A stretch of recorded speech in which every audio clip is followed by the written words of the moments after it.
Hello YouTube. For this video I have a new freight car that I want to share with you. Normally I don't really make a fuss about the freight cars that I get because just about everybody has them and you can find numerous videos on YouTube about them. However, this one is slightly different. This is a high-tech details 40-foot high cube box car, and the reason why I say this time is different is because when I found this car in the Waters website, I only thought that they built the Chicago, Burlington, and Quincy 40-foot high cubes. So when I saw the Milwaukee Road box, I was pretty excited.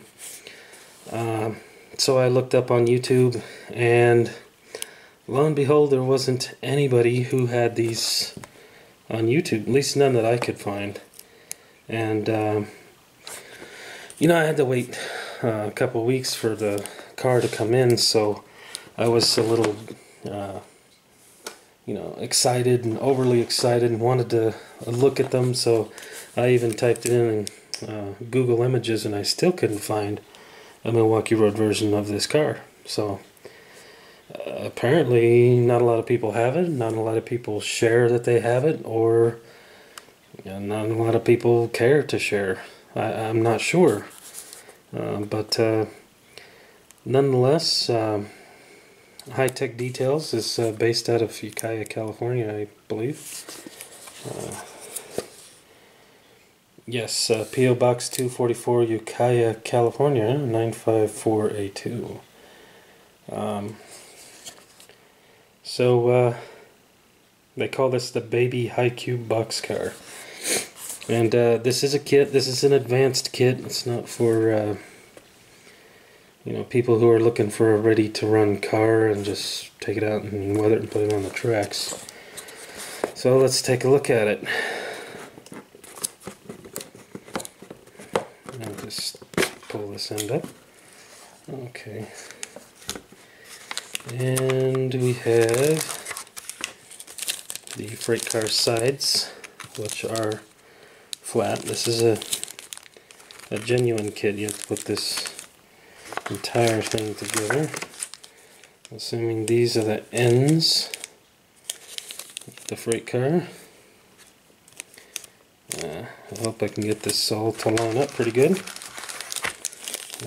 The trucks look a lot like old Athearn blue box trucks, which is not bad. The trucks themselves will be used. The wheels will probably be replaced later with metal wheels. I like KD and Exact Rail quite a bit. Let's see. Put the box aside. Here's the other parts package. There's, wow, quite a bit of parts in there. The stirrup steps, the end ladders, brake wheel. Here's the underside of the car. Wow. So there's a lot of parts to this. I'll go ahead and open this up. I got my pad now, so I'm not going to cut into the table like I did before. So there's the car bottom.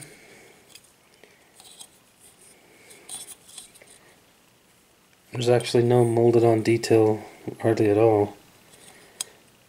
No brake lines or anything.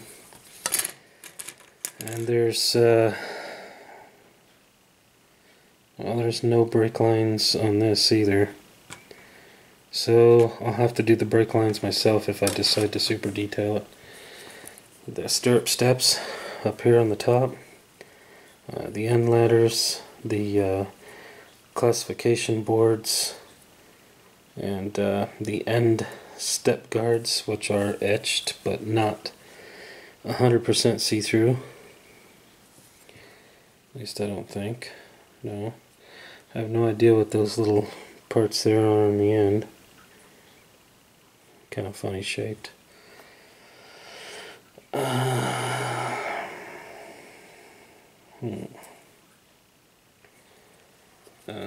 Here is the coupler pocket holders to close off the coupler pockets. I'm looking at it now, seeing that the car did not come with couplers. So since I know that the detail parts can be put on last, I'm going to focus more on the body. I'm not going to put it together right away, right now anyway, but I want to see just how easy or difficult this could be. Oh, there's another piece there. Oh, this is the roof, I'm taking it. Yeah, it's got to be the roof.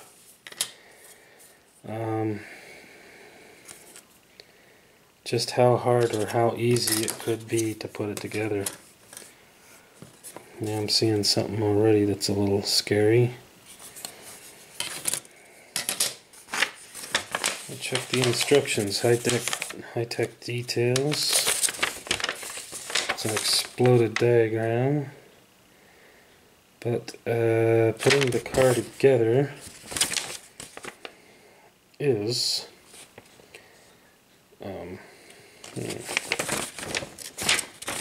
I guess it's just written instructions. There are no pictures showing you where to put things, which is okay, but you know how us guys are at following directions.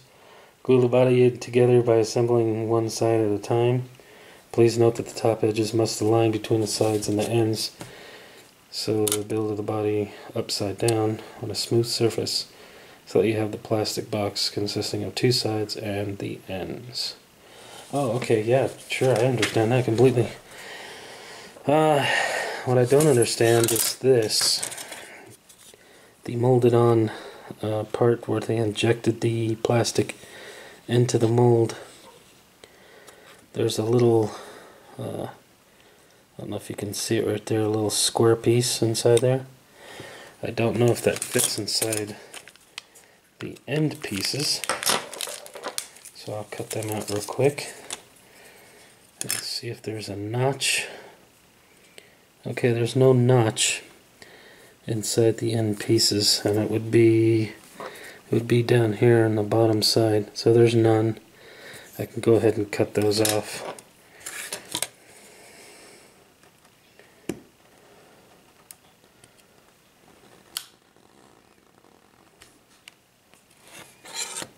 Oops, I cut through the side of the car. See, I already goofed. I can fix it though. It's not too bad.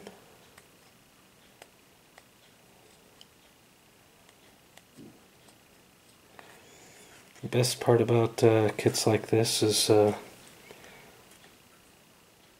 lot of these freight cars were kind of messed up anyway. But if I have to, which I do have to, I can sand on it and make a straight edge.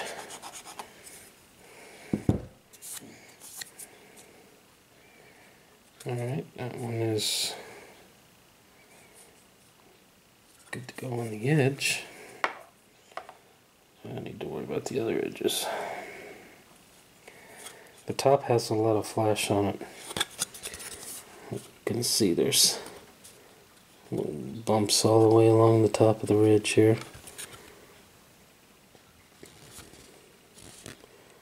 With a really sharp X-Acto knife, it could actually cut into the side of the car. So I will have to be careful.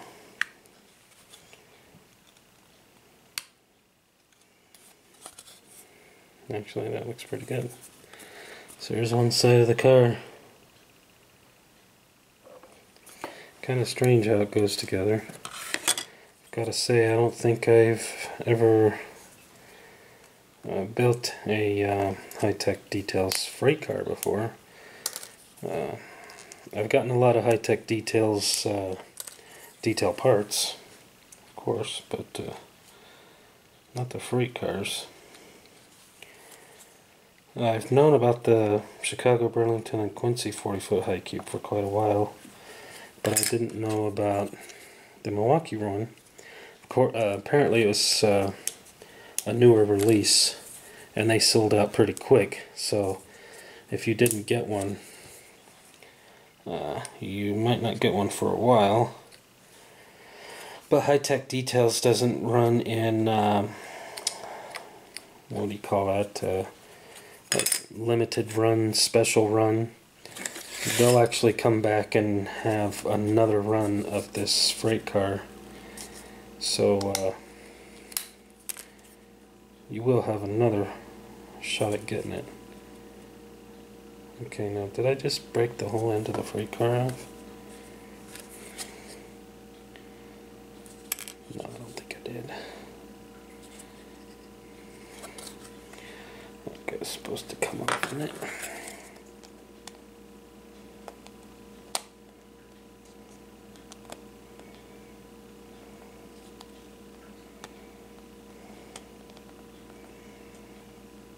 Yeah, I think it's supposed to come off.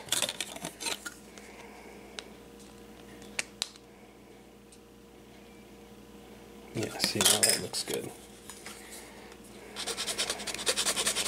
So go ahead and sand this off.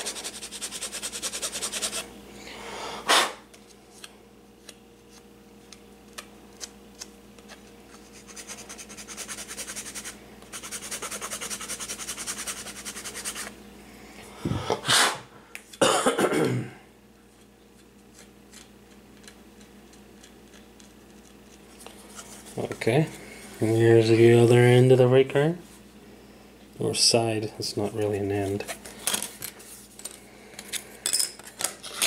Now the roof has a lot of flash on it as well. I think I'll cut away real quick to deal with that. Okay, you guys, so I actually got overexcited and started putting the car together. It's not as bad as I thought it was going to be. The hardest part is, like the instructions mentioned, keeping it on a flat, level surface, so the ends of the car are straight and the whole car doesn't buckle or twist. But, you know, it's fairly simple. It's just like putting a jigsaw puzzle together. Back in the day, Athearn Blue Box and Model Die Casting, aka Roundhouse, and Revel kits, they were all pretty neat to put together, and you know, they weren't, a lot of them weren't this well,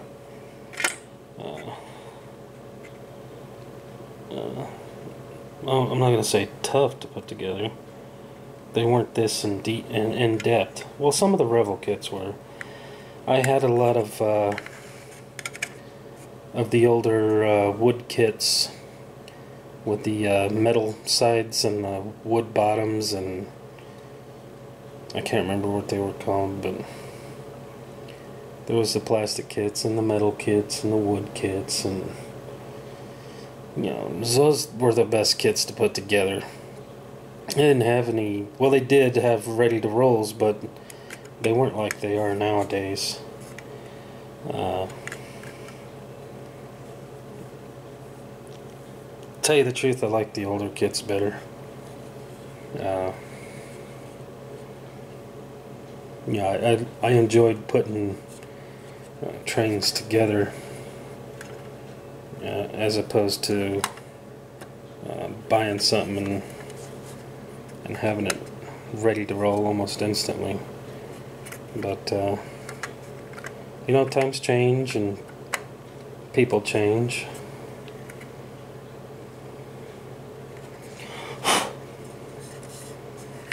It's a pretty nice looking boxcar. so far.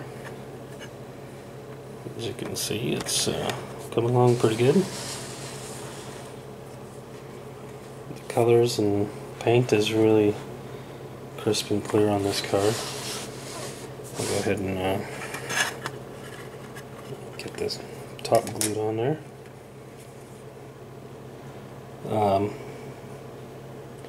Some of my most favorite cars are actually the older Athearn blue box and model die casting cars. I like a lot of the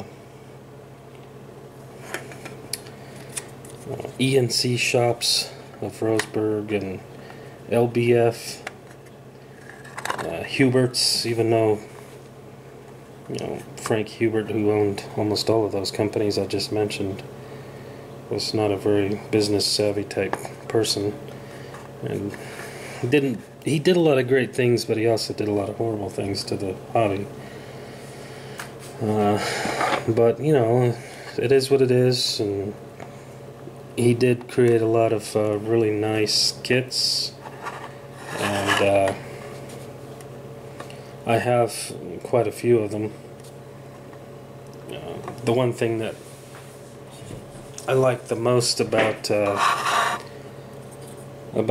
Frank's companies were the fact that he usually made stuff that nobody else was making,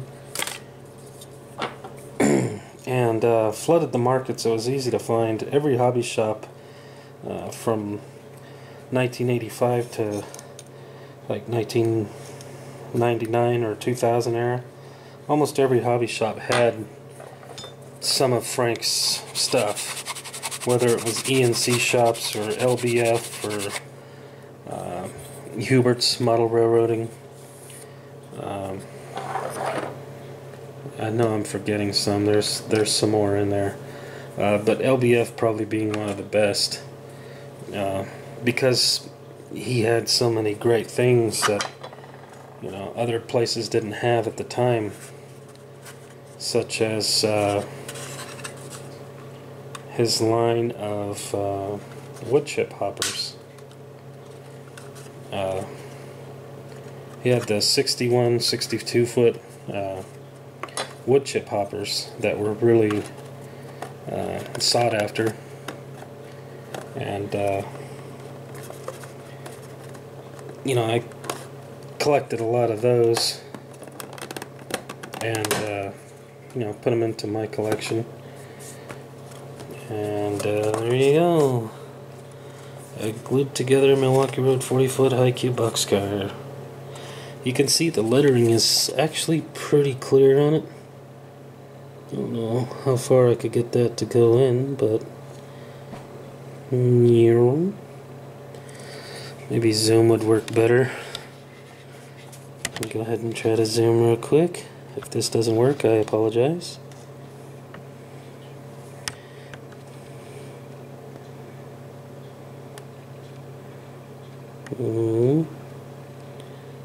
Yep.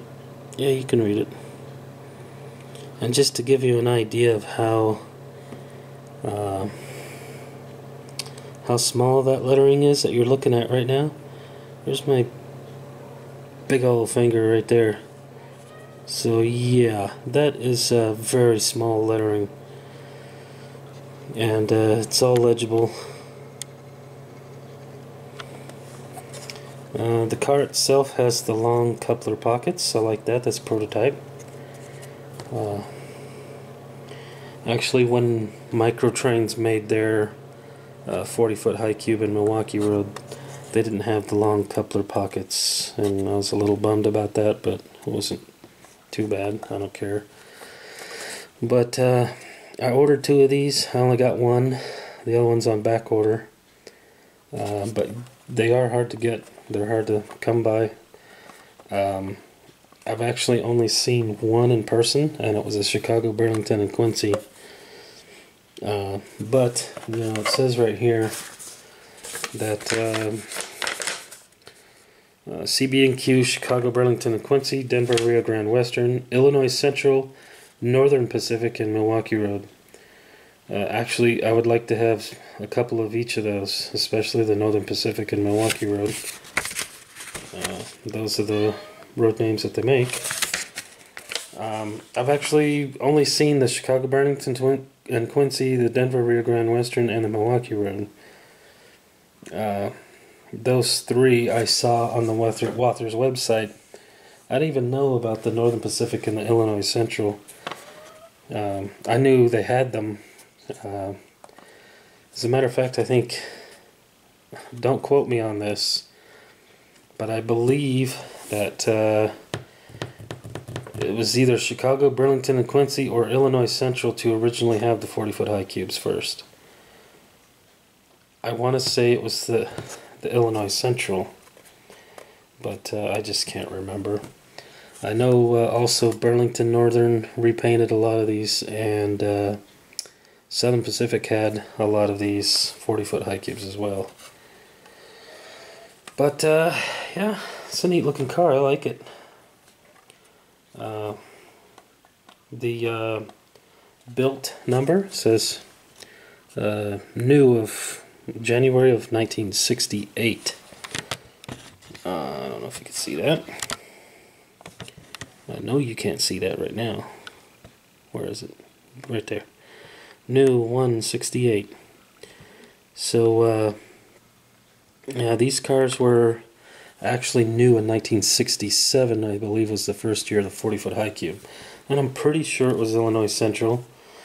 John Prescott would probably know, of all people. He's an Illinois Central fanatic when it comes to the IC. He's a pretty knowledgeable guy. Great modeler too. If you get a chance, check out his site on the YouTube there. His name is John Prescott, and he's a pretty cool guy.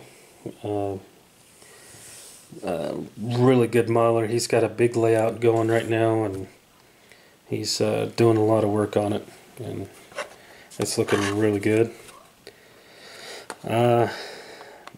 Another guy that I need to give a shout out to is Ron Perry. I used to call him Ron Parr, and I would say Ron Parr is on par. He's a cool guy. He's got a lot of cool stuff on his channel. A little bit of everything, if you're into a little bit of everything of model railroading. He tends to do a little bit of the older stuff like I do, like from 1940s to 1970s. But he has a really good channel, and I know a lot of you guys already know him already, but this is for all the new people who have probably come to my channel and want to know what I watch and what I subscribe to. I subscribe to the guys that most of you do, unless you are the people. You don't subscribe to yourself. I've subbed to Derek Glass. He was D-Class 77 when I first subbed to him. Modeler Man Mike, he's a really good guy, really nice. And he knows a lot of people in the modeling industry, so if you have any questions, you know, the YouTube Model Railroaders group is a great place to ask your questions. A lot of very nice people. I can't name everybody, there's just so many really good people. And you know, if you have a question, you can get on their Facebook site and ask them, and have fun with model railroading, I guess. The next time you see this car, I will be, well, I think I'll just detail it. I don't think I need to show that process. It's pretty easy. It does have pre-drilled holes for the grab irons. I don't know if you can see that. The holes, they don't look real great. I'll probably go through with my pin vise and re-drill, you know, because I want it to be, you know, usable. But yeah, the car went together pretty straight. I don't know if it's 100% straight, but it's definitely good enough for the Milwaukee road. And the detail on this car is really nice. It's actually better than an Athearn ready to roll, or an Athearn ready to roll. It's definitely better than an Athearn. It's better than the model die casting. It is a little light, however, so I didn't glue the bottom on. I'll just take it back off, and I'll be putting some weights in there, adding the details, drilling out the holes for the trucks, because there's a hole there, but it doesn't go all the way through. And it came with the same type of screws like you would use in an Athearn blue box kit. It has 33-inch wheels, which I'm not sure what prototype was on this actual prototype car. I'm not sure if it was 33s or 36s. But yeah, I got a little bit of work to do, and this car will be together and running on the rails. So anyway, I just wanted to show a little bit of what the high-tech details car would look like, and let you guys see it. Okay, see you guys, bye.